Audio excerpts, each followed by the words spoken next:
So let's discuss the defence mechanism. Defence mechanism क्या होता है? तो डिफेंस मैकेनिज्म एक अनकॉन्शियस स्ट्रेटजी है, ठीक है। ये एक अनकॉन्शियस स्ट्रेटजी है जो माइंड क्या करता है, प्रोटेक्ट करता है किससे? एंजाइटी, स्ट्रेस, ठीक है, डिफ़िकल्ट इमोशंस। यानी कि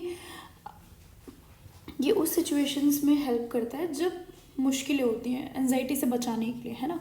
दे can be helpful in some situation but may also interfere with personal growth, relationship if over use. अगर ये ओवर यूज़ होता है तो फिर दिक्कत वाली बात भी है। हालांकि डिफेंस मैकेनिज्म आपको एंजाइटी इन सबसे बचा तो रहा है, बट अगर आप इसका ओवर यूज़ करोगे तो फिर उससे क्या होगा, आपका पर्सनल ग्रोथ और रिलेशनशिप पे इफेक्ट पड़ेगा, ठीक है। टाइप्स ऑफ डिफेंस मैकेनिज्म की बात करें उससे पहले हम जानते हैं डिफेंस मैकेनिज्म के बारे में थोड़ा और। डिफेंस मैकेनिज्म को जो सबसे पहले किसने दिया था? अन्ना फ्रॉयड ने दिया था, ठीक है, याद रखना। अन्ना फ्रॉयड ने डिफेंस मैकेनिज्म दिया था। उसके बाद इन्हें mental mechanism, ego defence mechanism और मेंटल प्रोसेस भी कहा जाता है, ठीक है। तो अगर और नाम आए तो इसको हम किस नाम से जानते हैं? Mental mechanism, ego defence mechanism और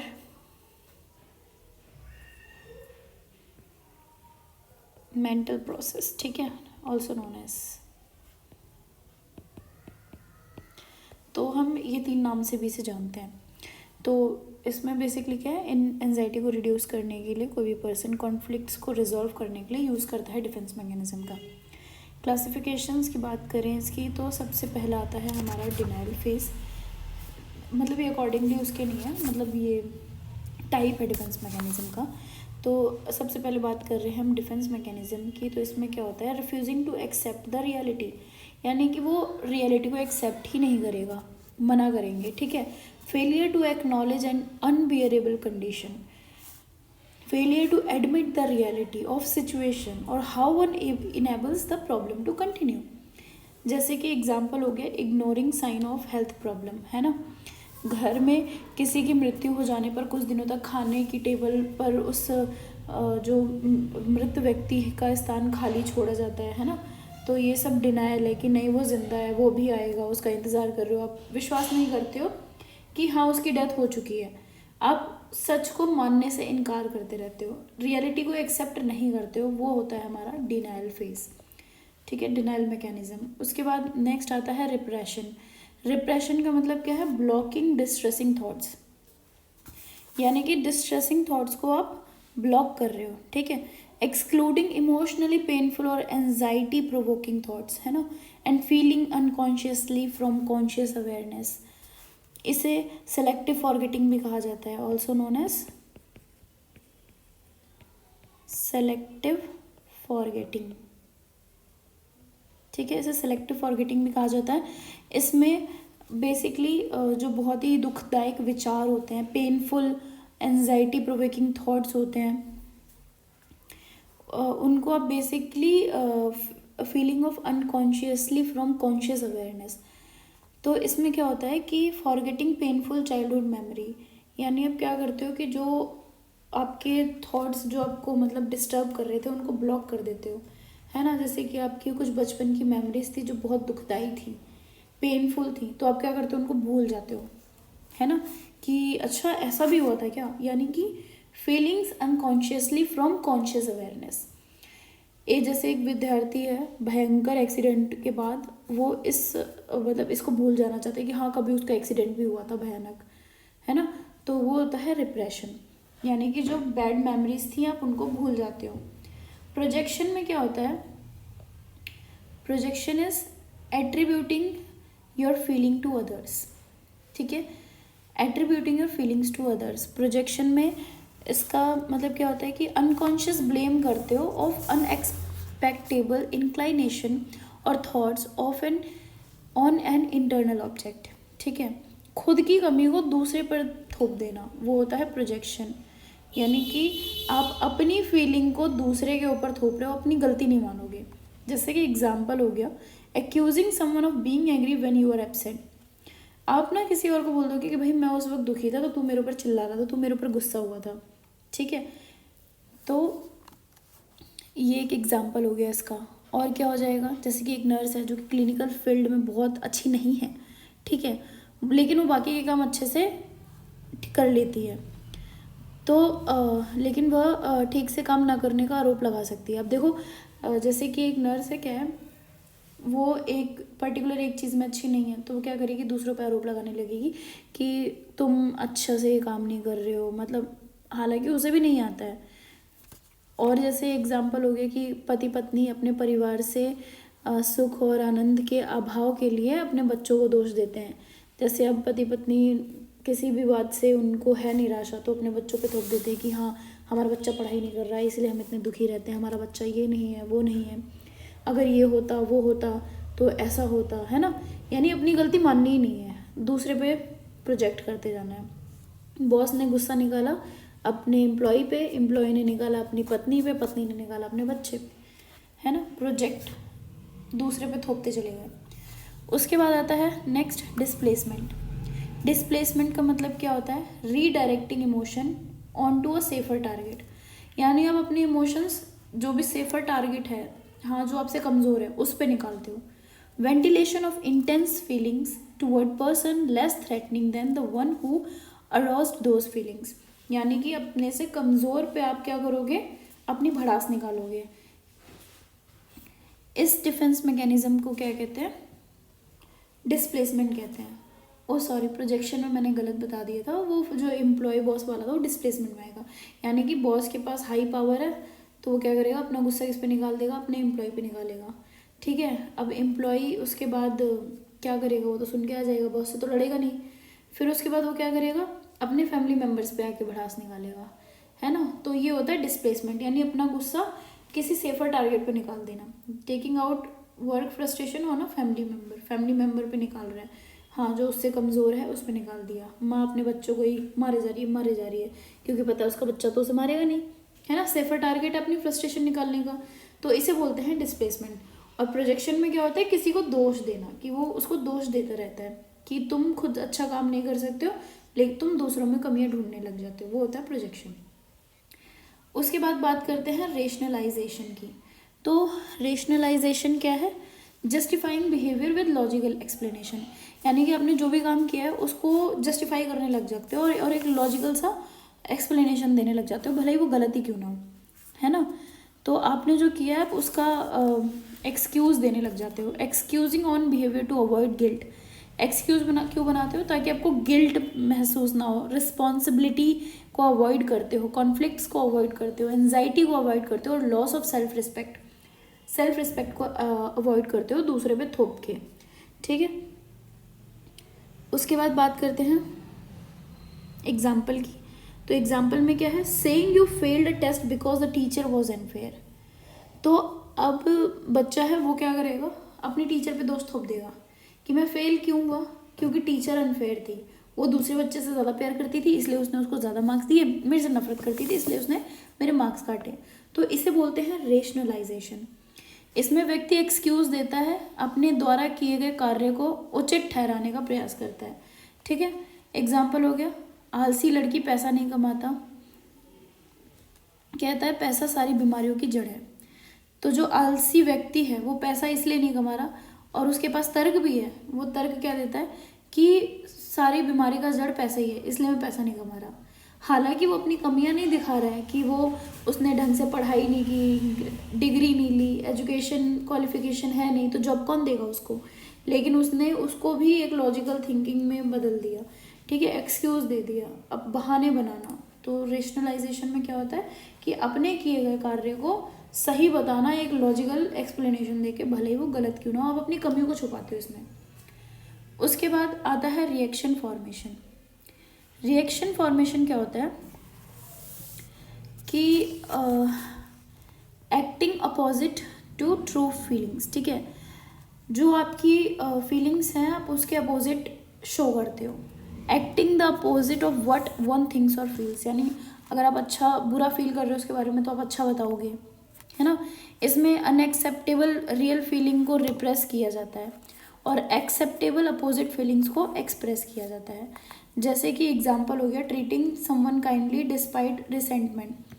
आप किसी से बहुत ही अच्छे से बात कर रहे हो, भले ही वो आपको एक आंख ना भाता हो, तो आप ये शो नहीं होने दे रहे हो कि हाँ वो इंसान आपको पसंद नहीं है, लेकिन आप उसे बहुत अच्छे से ट्रीट कर रहे हो, ठीक है। एक वुमेन है, और क्या एग्जांपल हो गया कि एक वुमेन है जो एक्चुअली अपनी मदर लॉ को बहुत नापसंद करती है, लेकिन दूसरे लोगों के सामने अपनी मदर इन लॉ की इतनी देखभाल करेगी, इतना आदर सम्मान करेगी, ऐसा लगेगा कि वो कितना प्यार करती है अपनी सास से, पर ऐसा नहीं होता है। उसे बोलते हैं रिएक्शन फॉर्मेशन, यानी कि जो आपकी फीलिंग्स हैं आप उसे शो नहीं करते हो, उसके जो आपके मन में है ही नहीं आप उसे शो करते हो, है ना।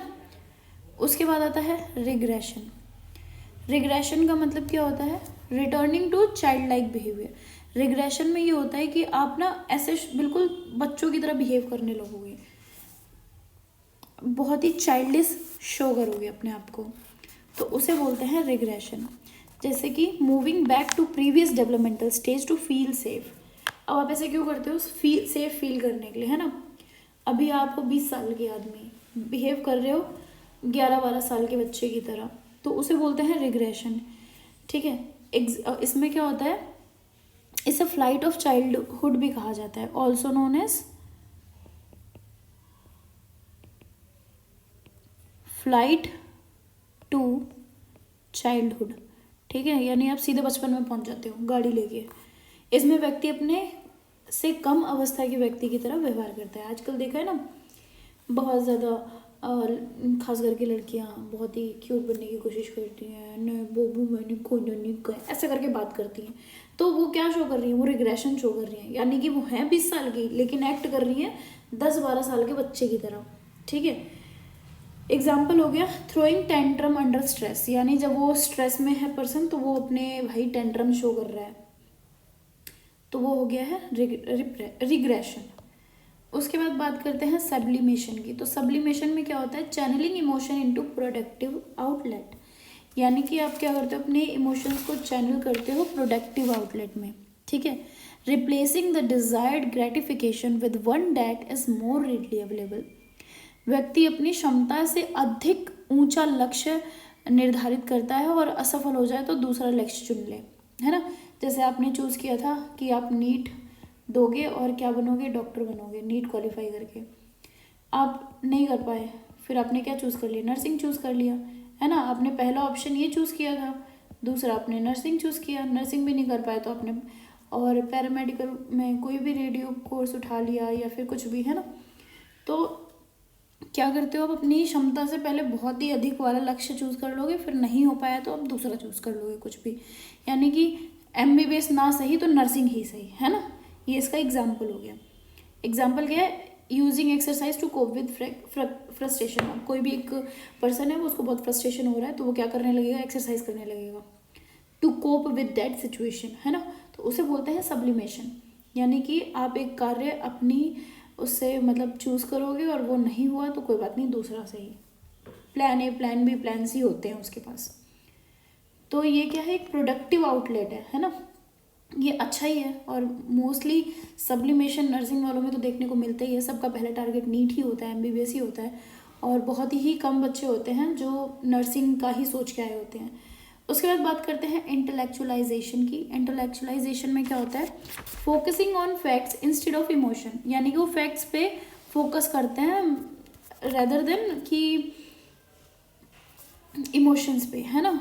फैक्चुअल बातें करेंगे, वो इमोशंस पे ज़्यादा ध्यान नहीं देते। जैसे कि ये एक फॉर्म ऑफ आइसोलेशन है जिसमें कंसंट्रेशन किस पे होता है? इंटेलेक्चुअल कंपोनेंट पे होता है सिचुएशन की। So as to distance oneself from the associated anxiety provoking emotion, separation of emotion from ideas, thinking about wishes in formal effectively bland terms and not acting on them, ठीक है। तो example क्या होगा? Discussing a breakup in logical term without addressing feelings. अब जो इसमें वो जो एक बंदा है वो क्या करेगा? ब्रेकअप को लॉजिकल टर्म्स में डिस्कस करेगा बिना अपने फीलिंग्स को एड्रेस किए, वो जताएगा नहीं, अपने इमोशंस छुपा के रखेगा, ठीक है। उसके बाद बात करते हैं हम स्प्लिटिंग। स्प्लिटिंग का मतलब होता है seeing things in extreme, all good और ऑल बैड, यानी वो एक्सट्रीम में ही देखेगा, या तो सब सही है या तो सब गलत ही है, ठीक है। उसके उसमें दो ही ओपिनियन है, सही या गलत। ऐसा नहीं है कि थोड़ा सही थोड़ा गलत, थोड़ा सही थोड़ा गलत, ऐसा नहीं है। सही है तो पूरा सही है, गलत है तो पूरा गलत है। जैसे कि alternating between idealizing and devaluing a friend. तो या तो वो अपने दोस्त को बहुत ही आइडल की तरह मानेगा, या तो फिर बिल्कुल ही डिवैल्यू करेगा कि मतलब कोई वैल्यू ही नहीं है उसकी, भाड़ में जाए, ऐसा वाला। तो ये होता है स्प्लिटिंग, ठीक है। तो उसके बाद हम नेक्स्ट बात करेंगे फर्दर, और भी हैं बहुत सारे जिसके बारे में हम बात करने वाले हैं, ठीक है। जैसे कि और क्या हो गया, और हो गया हमारा, बात करते हैं हम आइडेंटिफिकेशन की, ठीक है। तो आइडेंटिफिकेशन में क्या होता है, इस डिफेंस मैकेनिज्म में जो व्यक्ति होता है वो अपना व्यवहार, अपनी जो भी वो काम कर रहा है, साथ में अपने आप को किसी अन्य व्यक्ति के अनुसार बनाने का प्रयास करता है। यानी कि वो जैसा है, ठीक है, और जो दूसरा पर्सन है वो दूसरे पर्सन के जैसे बनने की कोशिश करेगा, अपने आप को वैसे दिखाएगा कि हाँ मैं तो वो हूँ। जैसे कि एग्जाम्पल हो गया, एक लड़की आई है, हॉस्पिटल में एडमिट है, होने के बाद वो क्या करती है, नर्स या डॉक्टर बनना चाहती है, ठीक है। अब कोई भी एक गर्ल है, girl want to become doctor और nurse after seeing them, after seeing them. तो अब वो क्या है, जो डॉक्टर एडमिट हुई है वहाँ पे, ठीक है, सॉरी, जो लड़की एडमिट हुई है, अब वो वहाँ पे नर्स या डॉक्टर को देखती है और वो क्या चाहती है कि अब मैं उनकी जैसे बनूँ। यानी कि जो उसका खुद का अस्तित्व है वो उसके अलावा जो दूसरा पर्सन है वो बनना चाहता है, उसे बोलते हैं आइडेंटिफिकेशन। उसके बाद नेक्स्ट आता है हमारा ट्रांसफेरेंस। ट्रांसफेरेंस में क्या होता है, इसमें व्यक्ति द्वारा एक व्यक्ति का प्रतिरूप अपनी अन्य व्यक्ति के रूप में देखता है, ठीक है। जैसे कि अस्पताल में भर्ती वृद्ध व्यक्ति नर्स को अपनी बेटी के रूप में देखता है। ट्रांसफेरेंस में ये होता है कि जो भी एक व्यक्ति है वो क्या करेगा, दूसरों में अपने नोन वन को ढूंढता है। जैसे कि उसे कोई भी एक बूढ़ा आदमी या फिर बुढ़िया है, कोई भी है, वो क्या करेगी, नर्स को अपनी बेटी के रूप में देखेगी, उसे लगेगा कि वो उसकी बेटी ही है, तो उसे बोलते हैं ट्रांसफेरेंस, ठीक है। उसके बाद आता है फैंटेसी। फैंटेसी की बात करें तो इसमें क्या होता है, fantasy is an imaginary thought. अब नाम से ही पता चल रहा है इमेजिनरी थॉट से, यानी कि वो अपनी ही दुनिया में गुम है, कुछ एक इमेज सेट करके बैठे हैं, ठीक है। Which provide a pleasurable experience for an individual, जो कि उन्हें बहुत ही सुख देता है। जैसे कि वो सोचते हैं ना कि हाँ आलिया भट्ट से मैं शादी करूंगा, रणबीर कपूर से मैं शादी करूंगी, तो क्या ये फैंटेसीज हैं जो पूरी नहीं होंगी, है ना, लेकिन उनकी अपनी वो फैंटेसीज हैं। एग्जाम्पल हो गया कि एक a boy who is punished bye teacher creates fantasies of shooting the teacher. अब एक टीचर है, वो एक बच्चा है, उसको एक टीचर बहुत मारती है, ठीक है, तो वो क्या करता है, इसको ख़त्म करने के सपने देखता रहता है कि हाँ मैं इसको बहुत शूट कर रहा हूँ गन शॉट से, है ना, उड़ा दिया मैंने इसको। तो बेसिकली फैंटेसीज होती हैं कि अपनी एक इमेजिनरी दुनिया बना रखी है और उसी में ही जीते हैं। फिर ये तो थे हमारे डिफेंस मैकेनिज्म जिनके बारे में हमने इस वीडियो में डिस्कस किया। नेक्स्ट वीडियो में हम नेक्स्ट टॉपिक के साथ मिलेंगे, और अगर आपको और भी कोई टॉपिक पे वीडियो चाहिए तो आप कमेंट कर सकते हैं कमेंट बॉक्स में। मेरे चैनल को शेयर करें, वीडियो को लाइक करें और चैनल को सब्सक्राइब करें। Thank you for watching the video.